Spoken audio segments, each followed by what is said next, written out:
Good evening. सो आज का topic है अपना मेटाप्लेजिया। ये एग्ज़ाम में आने वाला क्वेश्चन है, इंपॉर्टेंट क्वेश्चन है, 10 मार्क्स में आ सकता है इसका डिफरेंस डिस्प्लेजिया एंड मेटाप्लेजिया के बीच में। ठीक है, सो सबसे पहले हम मेटाप्लेजिया करते हैं। ठीक है, सो मेटाप्लेजिया क्या है, ध्यान से समझना।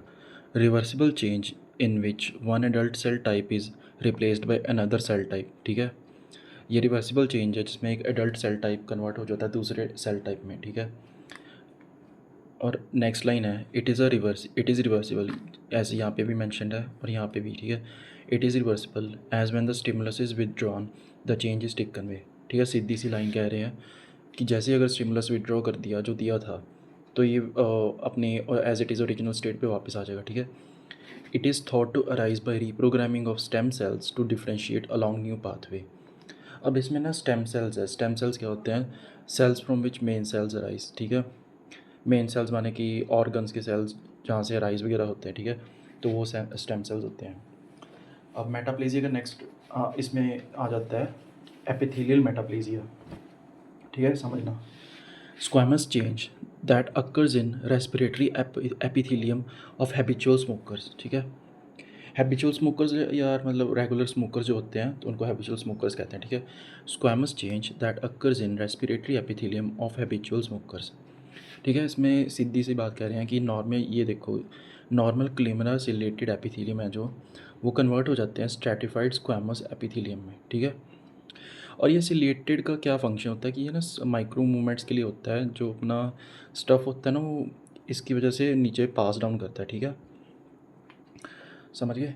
और यहाँ पे जो स्ट्रैटिफाइड का मतलब होता है लेयर्स। ठीक है, स्ट्रैटिफाइड मतलब लेयर्स, स्क्वैमस मतलब फ्लैट। ठीक है, तो फ्लैट लेयर्स में कन्वर्ट हो जाता है। कॉलमनार जो है ना ये फ्लैट सेल्स में कन्वर्ट हो जाता है, flat layers of flat sales में। ठीक है, सीधी सी बात है।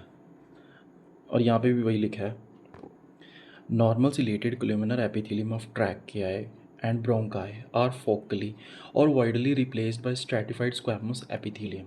ठीक है, तो यहाँ पे बात कह रहे हैं कि जो सिलेटेड कोलिमिनर एपिथेलियम है ना ट्रैकिया ब्रोंकाई का, वो फोकली और वाइडली मतलब यार स्पेस, वाइडली मतलब स्पेस,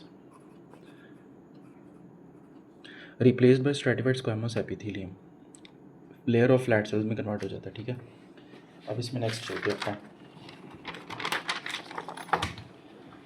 ठीक है, अब इसमें नेक्स्ट पॉइंट क्या रहा है, the rugged stratified squamous epithelium may be able to survive noxious chemicals in cigarette smoke than the more fragile specialized epithelium would not tolerate। ठीक है, अब जो कह रहे हैं ना ये पॉइंट यार कि रग्ड स्ट्रैटिफाइड स्क्वैमस एपिथेलियम जो है वो ना सर्वाइव कर सकता है नॉक्शियस। नॉक्शियस मतलब पेनफुल, नॉक्शियस मतलब पेनफुल। ठीक है, जो पेनफुल केमिकल्स होते हैं ना सिगरेट स्मोक में। ठीक है, then the fragile specialised epithelium, fragile मतलब वीक। ठीक है, फ्रेजाइल मतलब weak, specialised epithelium would tolerate. ठीक है, सीधी सी लाइन है। अब इसमें नेक्स्ट पॉइंट कह रहे हैं, although the metaplastic epithelium has survival advantages, the important protective mechanism are lost such as mucus secretion and ciliary clearance of particulate matter. ठीक है, ये लाइन का मतलब है कि मेटाप्लेजिक एपिथेलियम ना सर्वाइवल एडवांटेजेस तो है उसके पास, बट जो इंपॉर्टेंट प्रोटेक्टिव मैकेनिज्म जैसे कि म्यूकस सिक्रीशन से मतलब ना अपने नोज़ में भी जैसे म्यूकस सिक्रीशन का ना है कि ये म्यूकस सिक्रीट होगा तो प्रोटेक्शन होगी फॉरेन पार्टिकल से।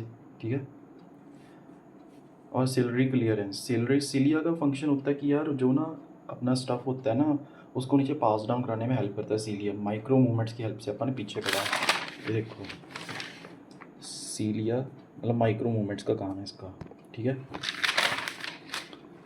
तो ये माइक्रो मूवमेंट्स करके ना ये हेयर्स होते हैं, हेयर्स को इस हेयर लाइक स्ट्रक्चर होते हैं सीलिया, तो ये माइक्रो मूवमेंट्स करते हैं और स्टफ़ ना नीचे पास डाउन करता है। ठीक है, अब नेक्स्ट आ जाता है इसमें ना डिस्प्लेजिया। समझना, डिस्प्लेजिया का ना दो वर्ड्स में मैंने तोड़ दिया। ठीक है, डिस मतलब डिफ़िकल्टी और प्लेजिया मीन्स फॉर्मेशन। ठीक है, सो इसकी definition refers to the change in cell, it is an abnormality of the development. ठीक है, अब यार ये नॉर्मल तो मतलब ग्रो करेगा नहीं। ठीक है ना, क्योंकि अब नॉर्मल ग्रोथ है तो नॉर्मल ग्रो करने का सवाल ही नहीं उठता। ठीक है, डिफ़िकल्टी फॉर्मेशन है। ठीक है, it is often indicative early neoplastic process, ये ना नियोप्लास्टिक प्रोसेस का ऑफन इंडिकेटर माना जाता है, ठीक है। अब नेक्स्ट इसमें आ जाता है माइक्रोस्कोपिक चेंजेस। माइक्रोस्कोपिक चेंजेस में ना 4 मेजर पैथोलॉजिकल माइक्रोस्कोपिक चेंजेस आ जाते हैं, ठीक है। Dysplasia is characterised by 4 major pathologic microscopic changes, समझना, ठीक है। सीधे सीधे सी हैं। एन आइसोसाइटोसिस, टर्मिनोलॉजी अच्छी है, याद रखना, ठीक है, लिख के आनी एग्जाम में, ठीक है। सिर्फ टर्मिनोलॉजी नहीं, इसकी मीनिंग्स भी लिख कर आने, ठीक है। मीनिंग्स मैं तुमको बताता हूँ। एन आइसोसाइटोसिस फर्स्ट है, ठीक है। फर्स्ट माइक्रोस्कोपिक चेंजेस एन आइसोसाइटोसिस, ठीक है। आइसो मतलब सेम हो गया, ठीक है। अब आइसो मतलब सेम, तो मतलब साइज़ का कुछ चक्कर है, ठीक है। सेल्स ऑफ अनइक्वल साइज, ठीक है। Cells of unequal size, anisocytosis, cells of unequal size. Next आ जाता है poikilocytosis. Poikilocytosis stands for abnormal shaped cells, abnormal shaped cells, ठीक है। फिर नेक्स्ट आ जाता है हाइपरक्रोमैटिज्म। हाइपरक्रोमैटिज्म इज एक्सेसिव पिगमेंटेशन। जहाँ पे वर्ड क्रोमा आ गया ना, क्रोमैटिज्म, वहाँ पे समझ लेना पिगमेंट मतलब कलर से रिलेटेड है। ये वर्ड जो है ना कलर से रिलेटेड होता है, ठीक है। पिगमेंटेशन, क्रोमैटिज्म की पिगमेंटेशन, याद रखना। अब इसमें फोर्थ है और लास्ट है presence of mitotic figures. Presence of mitotic figures, ठीक है। Unusual number of cells which are currently dividing, unusual number of cells which are currently dividing, ठीक है। नेक्स्ट आ जाओ। अब डिस्प्लेजिया का नेक्स्ट पॉइंट कह रहे हैं, in this there is a loss of uniformity and structural orientation. Visible नहीं है शायद, थोड़ा बस क्लिक कर दूँ, fine. In this there is a loss of uniformity and structural orientation, ठीक है। जैसे हमने एक पॉइंट किया है एबनॉर्मेलिटी ऑफ डेवलपमेंट, ठीक है। इस पॉइंट से याद रखो, एबनॉर्मेलिटी ऑफ डेवलपमेंट से लॉस ऑफ यूनिफॉर्मिटी, मतलब एबनॉर्मल ग्रोथ होगी तो यूनिफॉर्म तो ऑब्वियसली ग्रो करेगा नहीं, ठीक है। एंड स्ट्रक्चरल ओरिएंटेशन, ठीक है। Structural orientation, loss of uniformity and structural orientation, ठीक है। इंटर रिलेट करके पढ़ा करो। अब इसमें नेक्स्ट पॉइंट आ जाता है यार, the dysplastic cells show pleomorphism. Pleomorphism माने साइज एंड शेप की वेरिएशन आ जाती है, उसको प्लियोमॉर्फिज्म कहते हैं। अच्छी टर्मिनोलॉजी याद रखना, ठीक है। जो मैं टर्मिनोलॉजी बताया करूँ ना उसको पढ़ लिया करो अच्छी तरह। Increased nuclear cytoplasmic ratio and hyperchromasia, ठीक है। Increased nuclear cytoplasmic ratio and hyperchromasia, ठीक है। Increased mitotic figures, cytoplasmic abnormalities, disorientation of cells, ठीक है। अब यार नियोप्लेजिया क्या होता है ये देखो। नियोप्लेजिया मतलब excessive abnormal growth even if the stimulus is removed, ठीक है।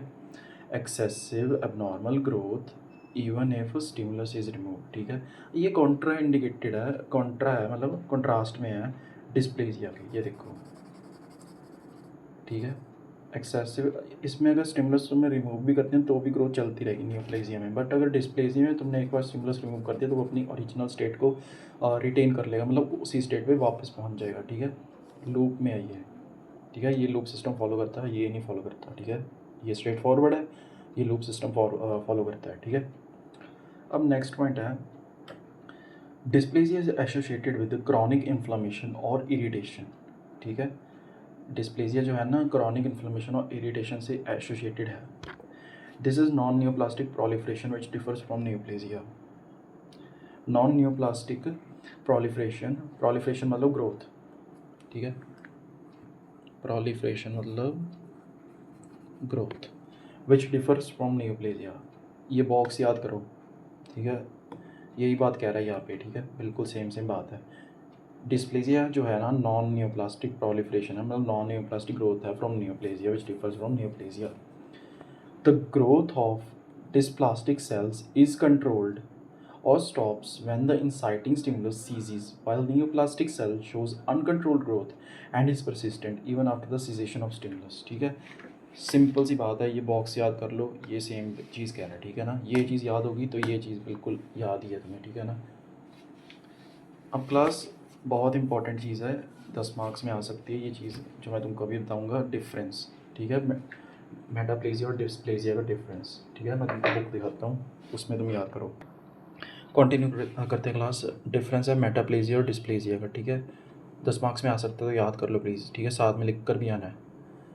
सो पहले तो डेफिनेशन आ गई है मेटाप्लेजिया की, ठीक है। डेफिनेशन वाला पॉइंट लिखना है कि है change of one type of cell of epithelial mesenchymal cell to another type of adult epithelial mesenchymal cell, ठीक है।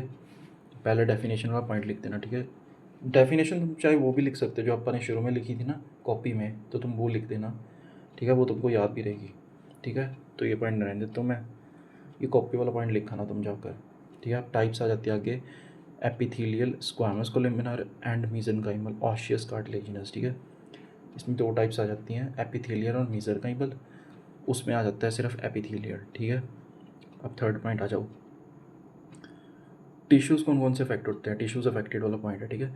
Most commonly affects bronchial mucosa, uterine, endocervix and other mesenchymal tissues, ठीक है। और उसमें क्या है, यूट्रिन, सर्विक्स और bronchial mucosa ही effect होगा, ठीक है। डायरेक्ट पॉइंट से लिखाना। सेलुलर चेंजेस आ जाते हैं फिर, मैच्योर सेलुलर डेवलपमेंट, डिसऑर्डर्ड, एक सेकेंड, डिसऑर्डर्ड सेलुलर डेवलपमेंट यानी कि प्लियोमॉर्फिज्म। मैंने तुमको प्लियोमॉर्फिज्म बताया भी था, ठीक है ना, क्या होता है। नहीं या तो वीडियो बैक करके देख लेना, ठीक है। न्यूक्लियर हाइपरक्रोमेजिया, हाइपरक्रोमेजिया भी तुमको बताया था, क्रोमेजिया, माइटोसिस, लॉस ऑफ पोलैरिटी, ठीक है। Natural history, reversible on withdrawal of stimulus, ठीक है। तुमको बताया था ना रिवर्सिबल है, और वो ये देखो, may regress on removal of inciting stimulus or may progress to higher grades of dysplasia or carcinoma in situ, ठीक है। तो यार मेन बात तो सिद्धि है यार, जो मैंने तुमको पढ़ाया था ना कॉपी में, वही सारे पॉइंट्स लिखे हुए हैं, ठीक है। तुम चाहो तो वो पॉइंट्स लिखना डिफरेंस में एज इट इज़, चाहो तो ये पॉइंट्स लिख दो, ये याद हो रहा था, ठीक है। तो बस इतना ही है, ठीक है। आज की वीडियो के लिए इतना ही है, ठीक है। So thank you.